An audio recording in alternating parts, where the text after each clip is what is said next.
Nós vamos no momento da pregação da palavra.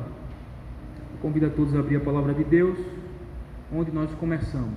Êxodo capítulo 20.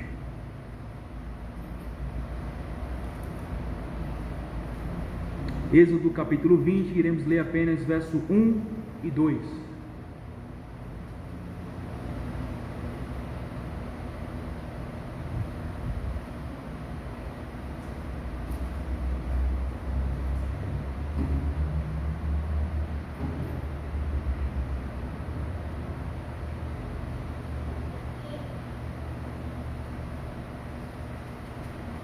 Êxodo capítulo 20, verso 1 e 2, os irmãos conhecem muito bem o texto, lemos aqui todo domingo, todo dia do Senhor, mas hoje nós iremos meditar no prólogo dos 10 mandamentos, ou naquilo que é chamado também de introdução aos 10 mandamentos, né? Que é o versículo basicamente o 2, mas iremos ler versículo 1 e 2, assim diz a palavra de Deus. Então falou Deus todas estas palavras: Eu sou o Senhor teu Deus, que te tirei da terra do Egito, da casa da servidão.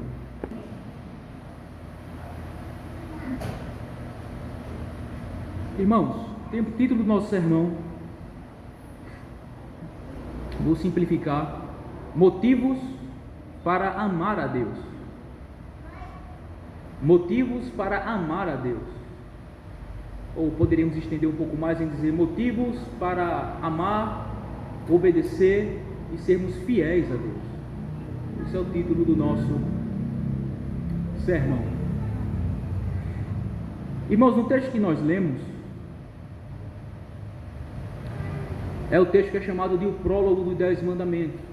Nesse prólogo, Deus está comunicando ou dando razões ao povo de Israel do porquê eles deveriam obedecer e ser fiéis aos preceitos da aliança que ele agora está estabelecendo no Monte Sinai. Pode ver que ele começa com o prólogo, introduzindo, fundamentando a razão ou o motivo pelo qual o povo de Israel deveria obedecê-lo, amá-lo e ser fiel a ele, para que depois ele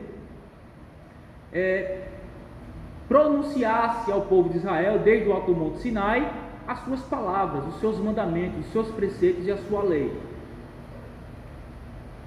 E os irmãos há de concordar comigo de que tudo na nossa vida, irmãos, é fundamentado ou é motivado. Veja, toda motivação nossa, ela é apenas o efeito de uma causa. Tudo na nossa vida é motivado por alguma coisa. Por que você trabalha? Tem um motivo por que você trabalha. Por que você casou? Por que você gerou filhos? Por que você faz determinadas coisas e não outras? Então veja que a nossa vida ela é permeada por motivações. Tudo que nós fazemos, fazemos por algum motivo, por alguma razão que é causado. Eu faço isso por causa daquilo.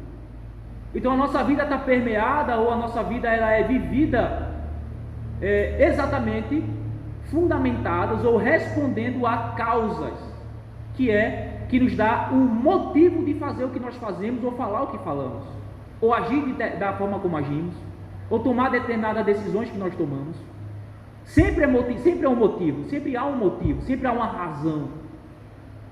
E exatamente o que Deus está fazendo aqui com o povo de Israel. Ele está colocando a causa para motivar, que servirá como motivação para que o povo de Israel se submeta, obedeça, expresse o seu amor através da sua fidelidade em observar os preceitos de Deus que vem logo em sequência ao prólogo dos 10 mandamentos, que é exatamente Deus estabelecendo a razão, a causa que motivaria o povo de Israel a se submeter aos seus preceitos. E é exatamente isso hoje que eu quero falar com vocês, a respeito de motivações. Motivações. Eu quero ver aqui motivos que fundamentam e que devem servir de motivações para que nós amemos a Deus e sejamos fiéis a Ele. É o que eu quero ver com vocês hoje, nessa noite. motivos que fundamentam e que devem servir de motivações para que nós amemos a Deus e sejamos fiéis a Ele. Irmãos, devemos amar, obedecer e ser fiel a Deus, porque Ele nos deu o privilégio de um relacionamento pessoal com Ele. Essa é a primeira verdade que nós aprendemos aqui nesse verso. Então falou Deus todas essas palavras: eu sou o Senhor teu Deus. Eu sou o Senhor teu Deus. Irmãos, Deus, ele é relacional. Ele não é um ser apenas transcendente, que está além de um relacionamento possível com as criaturas, mas ele é um ser imanente, isto é, um ser que se relaciona com aqueles com os quais ele está em aliança. Desde a criação, Deus sempre, através de aliança, buscou se relacionar pessoal e intimamente com o homem. Desde a criação. Foi assim com Adão, com Noé, com Abraão, com Isaac, Jacó e sua descendência, como essa passagem nos descreve. Ele diz: eu sou o Senhor teu Deus. Ele declara isso, irmãos, usando o seu próprio nome pessoal, Javé. A palavra Senhor no original é o tetagrama, né? Que é o nome de Deus, aquelas 4 consoantes, o nome de Deus, o nome pessoal de Deus. Então ele usa o termo pessoal aí, Javé ou Yavé, em algumas traduções, que é uma referência direta à aliança feita com os patriarcas, com Abraão, com Isaac e com Jacó. Na aliança que Deus fez com Abraão, ele não somente prometera uma terra e uma descendência numerosa, irmãos, mas também um relacionamento pessoal, tanto com Abraão, como com sua descendência. Como diz, por exemplo, em Gênesis capítulo 17, versículos 7 e 8, é o que diz: estabelecerei a minha aliança entre mim e a tua, estabelecerei a minha aliança entre mim e ti e a tua descendência no decurso das suas gerações, aliança perpétua. Para quê? Para ser o teu Deus e da tua descendência. Versículo 8: dar-te-ei a tua descendência a terra das tuas peregrinações, toda a terra de Canaã em possessão perpétua, e serei o seu Deus. Pois bem, irmãos, no texto que nós lemos no nosso texto, ao declarar eu sou o Senhor teu Deus, Deus está fazendo alusão à aliança feita com Abraão e a fidelidade dele em um cumprimento dessa promessa.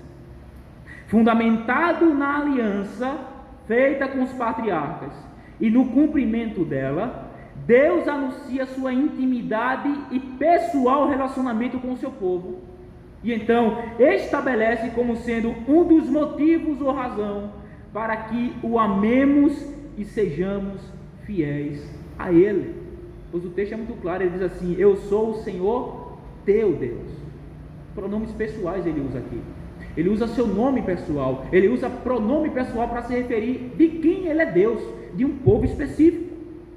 Irmãos, se alguém perguntasse a gente, ou a você, ou a mim, ou a nós, qual a razão de amarmos a Deus e de sermos fiel a Ele? Pensa aí um pouco nessa resposta que você daria. Qual a razão, se alguém perguntasse a você, chegasse a você e perguntasse assim: qual a razão de você amar a Deus? Qual o motivo? O que é que te motiva a amar a Deus e de ser fiel a Ele? Poderíamos responder essa pergunta com uma resposta muito simples, irmãos. Porque Ele é Deus. Ele é Deus. O fato dele ser Deus é razão mais do que suficiente para fazer dele objeto do nosso amor e do nosso comprometimento com Ele. O fato dele ser Deus reflete a realidade de que Ele não precisa de nós. Mas apesar da sua independência e da sua não necessidade de suas criaturas, Ele decidiu dar às suas criaturas o privilégio de um relacionamento íntimo com Ele. Só o fato do que Ele é suficiente para o amarmos e nos comprometermos com Ele. Ou não é? A nossa confissão de fé, no capítulo 7, que fala sobre as alianças de Deus, ou o pacto de Deus em algumas traduções, no seu parágrafo 1 ele diz assim: a distância entre Deus e a criatura é tão grande que, embora as criaturas racionais lhe devam obediência, por ser ele o Criador, elas jamais poderiam alcançar o dom da vida, senão por alguma condescendência voluntária da parte de Deus, que ele se agradou em expressar por meio de aliança. A distância entre Deus e as criaturas é tão grande que jamais poderíamos alcançar o dom da vida se Deus não decidisse isso. Se ele não fosse condescendente conosco em relação ao dom da vida. Agora escute, meu irmão e minha irmã, foi ele que veio até você. Foi ele quem decidiu, ou foi ele quem se fez o teu Deus. Não foi nada que você fez que ocasionou Deus se fazer o seu Deus, mas foi ele unilateralmente, soberanamente, voluntariamente decidiu se fazer o seu Deus, apesar de você. Foi ele quem se fez o teu Pai. Foi ele quem decidiu incluir você no plano redentivo. Caso contrário, nada aconteceria com você, meu irmão. Foi ele quem decidiu te amar. O apóstolo João chega a dizer que nós amamos a Deus por quê? Porque ele nos amou primeiro. Foi ele quem deu a você o privilégio de entrar em um relacionamento íntimo com ele. Caso contrário, meu amigo, nada dentre todos esses privilégios seria possível. Portanto, em razão da graça do relacionamento pessoal e íntimo com Deus, qual deveria ser a sua resposta? Qual deve ser a sua resposta? Ame-o, obedeça-o, seja comprometido e se empenhe por honrá-lo, sendo fiel a ele. Meus irmãos, pensem nisso. Não é um grande privilégio a realidade do fato de que Deus decidiu se relacionar conosco de forma íntima e pessoal, nos dando esse privilégio de termos livre acesso a Ele, comunhão com Ele, intimidade com Ele, relacionamento pessoal com Ele. Será que não é razão mais do que suficiente, irmãos? Será que não é motivo mais do que suficiente? Será que essa verdade bíblica a respeito da nossa comunhão, nosso relacionamento, nossa intimidade com Deus, não lhe motiva a amá-lo, a honrá-lo, a louvá-lo, a bendizê-lo e a empregar força com cada célula do seu corpo para ser fiel a Ele? Será que não é razão mais que suficiente? Pense nisso.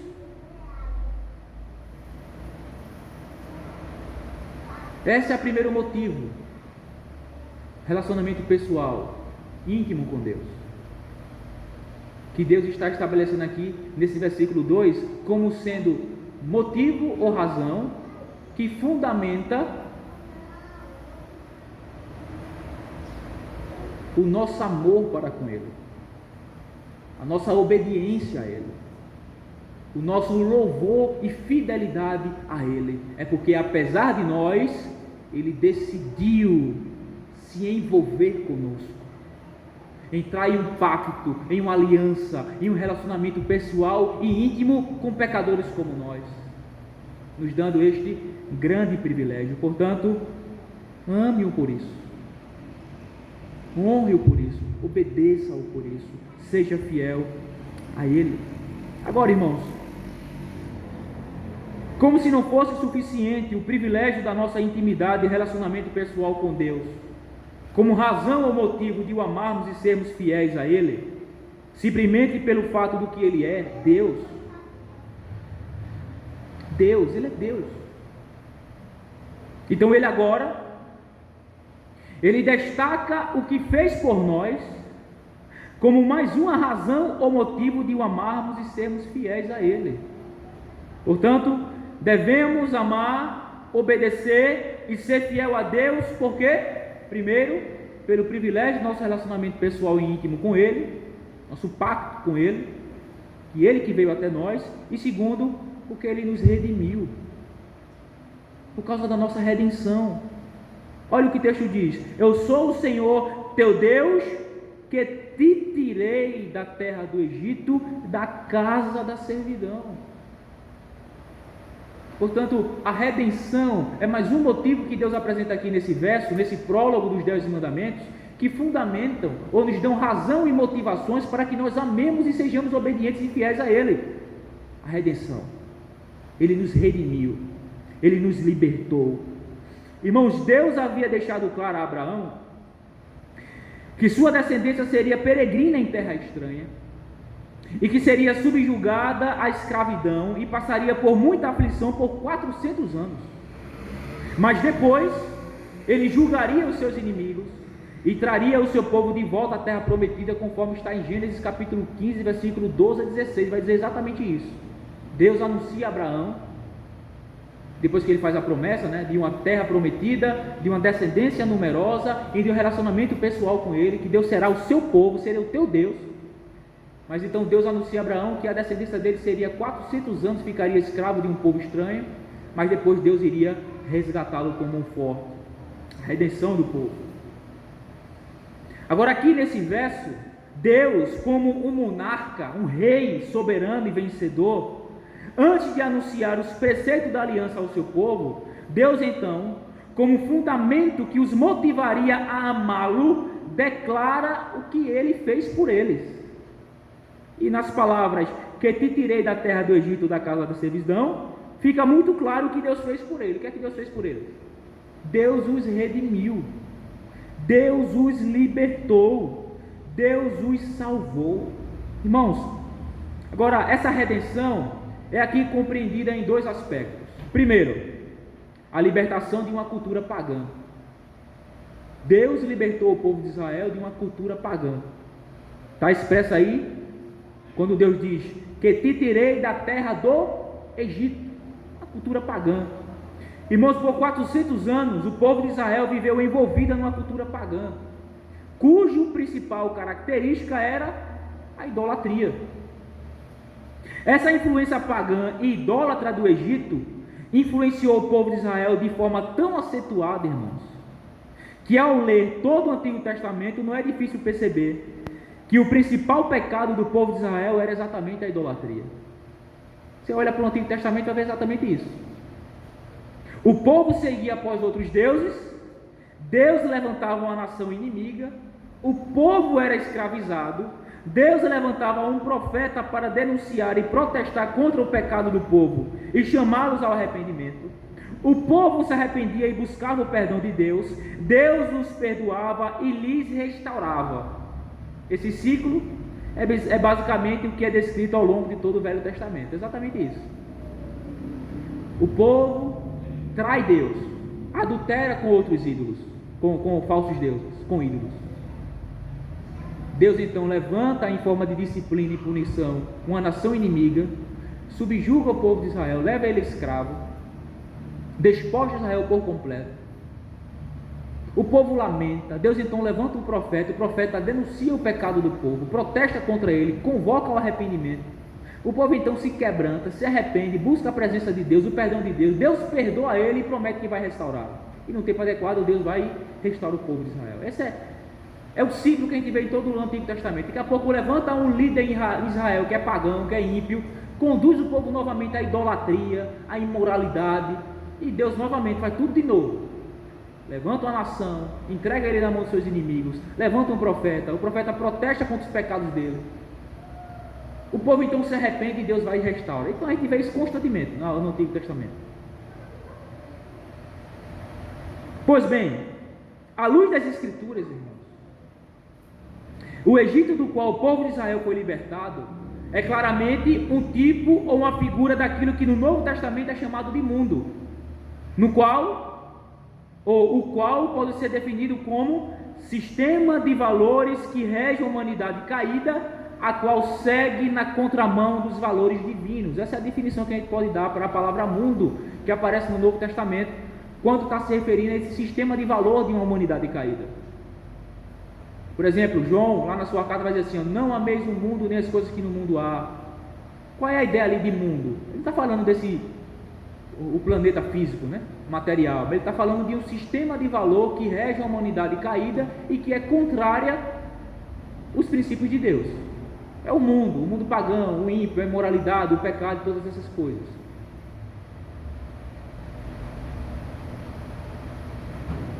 Então, à luz do Novo Testamento, o Egito está lá como uma figura de mundo. O Egito lá no Antigo Testamento é como se fosse uma figura, um tipo que no Novo Testamento os apóstolos chamam de mundo, esse sistema de valor que rege essa humanidade caída e que é contra os valores divinos. É um mundo que jaz no maligno, conforme as Escrituras. O mundo cujo príncipe é o diabo. O mundo que qualquer um que se faça seu amigo será constituído naturalmente inimigo de Deus, como diz Tiago. O mundo no qual só há desejos da carne, desejos dos olhos e soberba da vida, coisas essas que não procedem de Deus. É um mundo que passa, como diz o apóstolo João. E foi exatamente, irmãos, desse mundo pagão, dessa cultura idólatra, desse sistema demoníaco que Deus, com braço forte e mão estendida, nos libertou. Portanto, esse ato de Deus em nossa vida ou em nosso favor não é motivo de amá-lo, de obedecê-lo, de honrá-lo e de ser fiel a Ele? Pense nisso. Deus, em sua bondade, em seu poder, em sua graça, nos resgatou, nos libertou do mundo, desse sistema de valores no qual nós estávamos escravizados, alienados, alinhado com ele, valores que eram contra Deus, anticristão, anti-valores divinos. Por exemplo, eu sempre contrasto o meu antes e agora. Eu costumo dizer que Deus me arrancou da garganta de Satanás, tão baixo que eu estava no pecado, na lamação do pecado. Prostituição, imoralidade, droga, crime, tudo que você possa imaginar. Deus me libertou desse sistema demoníaco, dessa cultura pagã, imoral e ímpia. E isso não é motivo de honrá-lo, isso não é motivo de amá-lo, isso não é motivo de obedecê-lo. Pense você, antes de Cristo lhe salvar. Quem era você antes de Cristo lhe salvar? Alguém que vivia bêbado? Alguém que vivia em brigas, em inimizades, em ódio, em idolatria, em paganismo, em imoralidade sexual, em adultério, em toda sorte de imoralidade e de pecado? Deus tirou você de lá, com braço forte, mão estendida, e fez de você um novo homem, uma nova mulher, lhe deu um novo nome e pôs em sua boca um novo cântico. Isso não é maravilhoso? Isso é maravilhoso. Em momentos de crise espirituais, pois sou homem como qualquer um de vocês, momentos de frieza, de dificuldade, de aflição, isso é um dos principais remédios que eu tomo. É olhar quem eu era e ver o que Deus me fez, o que Deus fez por mim, o que fez na minha vida. Mudou completamente ela. Isso me revigora, me anima, me fortalece para continuar na peregrinação, na caminhada cristã, me esforçando ao máximo para amar a Deus, para honrá-lo, para obedecê-lo e para ser fiel a Ele. Esse é o primeiro aspecto da nossa redenção, a libertação de uma cultura pagã. Deus lhe libertou de uma cultura pagã, de um mundo que jaz no maligno, cujo príncipe é Satanás. Isso há pecado e iniquidade. E o segundo aspecto, irmãos, da nossa redenção, compreende aí, no finalzinho do versículo que diz, da casa da servidão. Deus nos libertou da escravidão. Ele não apenas nos libertou dessa cultura pagã, mas Ele nos libertou de uma escravidão da qual nós éramos participantes, fazíamos parte de forma inconsciente, mas voluntária. E a escravidão se dá basicamente em 3 formas, né? Que a Bíblia revela. Escravidão desse sistema de valor chamado mundo. Mas tem mais 2 agentes: o diabo e o pecado. Muito claramente, Faraó do Egito é um tipo, uma figura de Satanás. E a idolatria é uma figura do nosso pecado, da nossa imoralidade. A Bíblia deixa muito claro, irmãos, que esta é a condição do homem antes de Cristo salvá-lo. Deus aqui está apontando exatamente a condição do povo de Israel antes dele libertá-lo, que tipifica ou figura a condição de todo ser humano debaixo do céu que está fora de Cristo, é escravo. Escravo do Faraó, do diabo, e escravo do pecado, pois a palavra de Deus diz em João 8:32: e conhecereis a verdade vos libertará. Versículo 34 ele vai dizer: se pois o Filho do Homem vos libertar, verdadeiramente sereis livres, pois aquele que comete pecado é escravo do pecado. O pecado é o seu senhor se você não está em Cristo. E pior, a Bíblia diz que aquele que não está em Cristo constitui-se filho do diabo, a quem você tem por pai. O pai é o seu senhor se você... O diabo é o seu senhor se você não está em Cristo. Então Deus aqui está apontando para a condição do povo de Israel antes dele libertá-lo, antes dele redimi-lo, de operar redenção ao povo de Israel, que figura e tipifica exatamente a sua condição nesta noite, talvez. Se você não está em Cristo, você é exatamente um escravo, escravo deste mundo imoral, desse sistema de valor que rege uma humanidade caída, ímpia e sem Deus e sem esperança, que é completamente contra os valores cristãos e da palavra de Deus. Você é escravo do próprio diabo, a quem você tem por pai, que é homicida e mentiroso desde o princípio. E você tem como Senhor ainda o pecado, que lhe governa, que lhe guia, que lhe conduz em todas as coisas essas que é sempre contra a palavra e a vontade de Deus.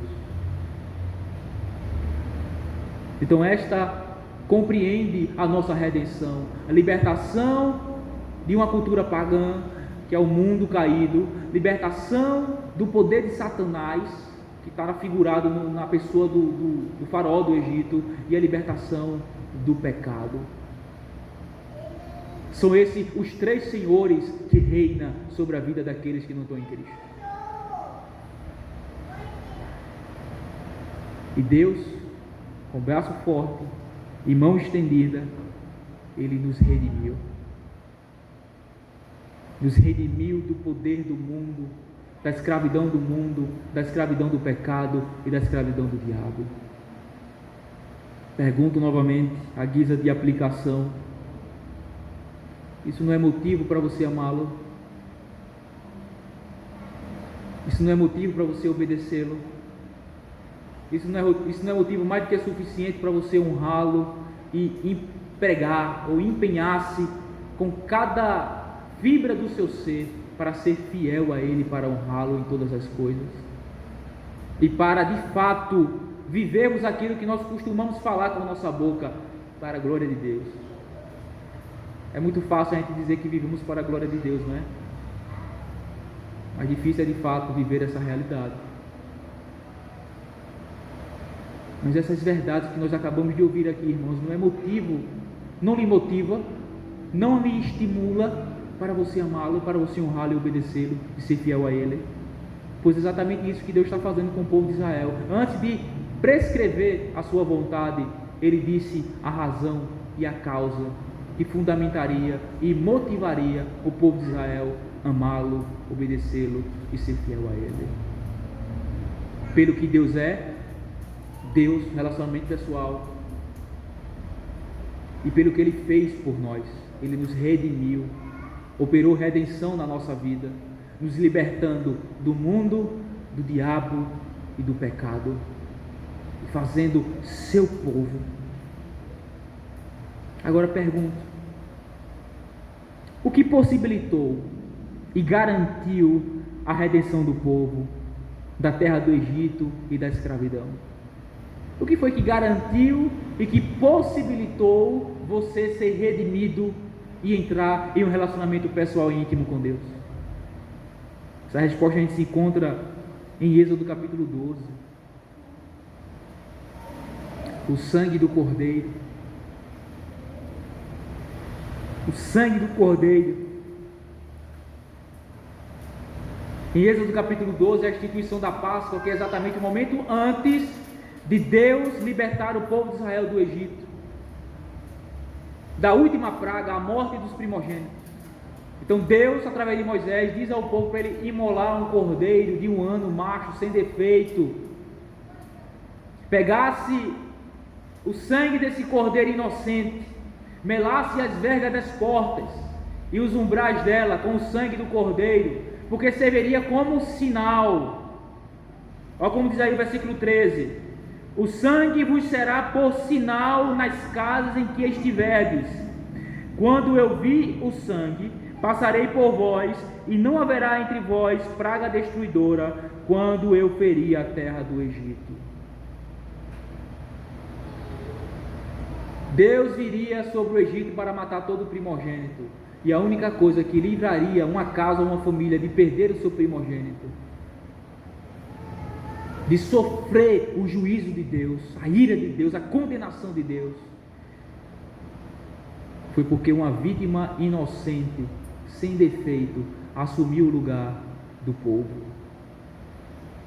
Isso lembra alguém? Jesus é o Cordeiro de Deus, através do qual fomos redimidos e libertos do poder do mundo, do pecado e do diabo. O que possibilitou e garantiu a nossa redenção, irmãos, foi o sangue de Jesus Cristo, como um cordeiro imaculado e sem defeito e sem mácula, que foi derramado por nós, através do qual fomos redimidos, resgatados da nossa vã maneira de viver, como diz o apóstolo Pedro. Uma vítima inocente, sem defeito, sem mácula, pura, assumiu o seu lugar, morreu pelos seus pecados, ressuscitou ao terceiro dia para a sua justificação, a fim de que você fosse reconciliado com Deus e redimido por Ele, dando a você todos esses privilégios: comunhão e intimidade pessoal com Deus, libertação do poder do mundo, do pecado e do diabo, justificação de todos os seus pecados, salvação eterna e perdão completo de todos os seus pecados do passado, do presente e do futuro, garantia de vida eterna através da fé do Filho de Deus, céu, glória, não mais nenhuma condenação. Perceba a ordem do texto. Primeiro, Deus redimiu, e depois Ele convocou ou chamou para viver uma vida de santidade. Essa é a ordem, irmãos.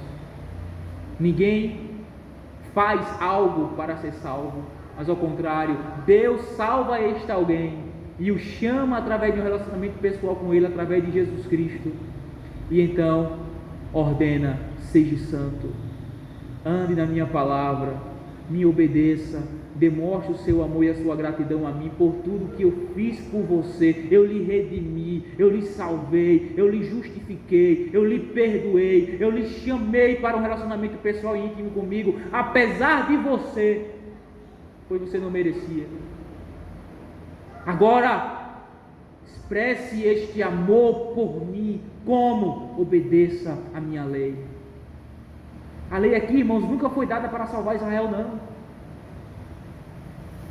A nossa obediência a Deus não é a causa da nossa salvação, mas deve refletir ela, deve expressar o nosso amor, a nossa gratidão, a nossa fidelidade a Deus por tudo que Ele é e por tudo que Ele já fez por nós através de Jesus Cristo, por meio do qual Ele nos salvou, nos perdoou e nos chamou para viver junto com Ele. É por isso que Deus, na sua palavra, a partir de hoje, lembre disso toda vez que a gente lê aqui nos domingos, no dia do Senhor. Ele começa com essa introdução, com esse prólogo: eu sou o Senhor teu Deus, que te tirei, que fiz algo por você. Eu lhe libertei, eu lhe redimi da terra do Egito e da casa da servidão, da escravidão. Agora não tenha outros deuses. Agora não me adore através de imagens de escultura. Não tome meu nome em vão. Guarde o meu santo dia e viva e aproveite esse dia santo para viver comigo em comunhão e atender a chamada solene para prestar culto a mim de adoração e de louvor. Honre as autoridades.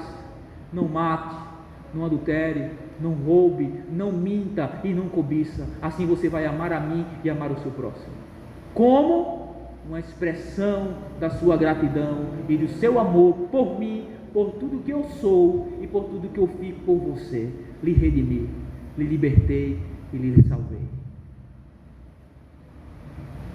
Irmãos, isso foi possível e isso foi garantido, a nossa redenção, porque Jesus assumiu o nosso lugar,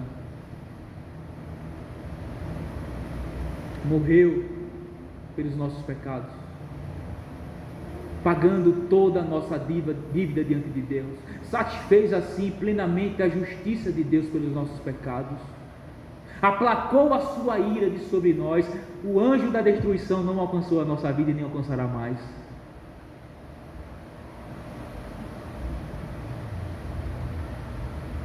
Nos justificou, nos fez seus filhos e ovelhas do seu pastoreio, perdoou todos os nossos pecados do passado, do presente e do futuro, de maneira que Paulo chega a dizer que não há mais nenhuma condenação para aqueles que estão em Cristo Jesus. Está habitando e morando em nós, através do Espírito Santo, trabalhando em nós e nos conformando à imagem do seu Filho através da santificação, o qual mesmo nos garante que um dia nós seremos completamente glorificados e seremos semelhantes a Cristo nosso Senhor, com o qual viveremos para todo sempre. Para terminar, pergunto novamente: isso não é motivo suficiente para amarmos a Deus?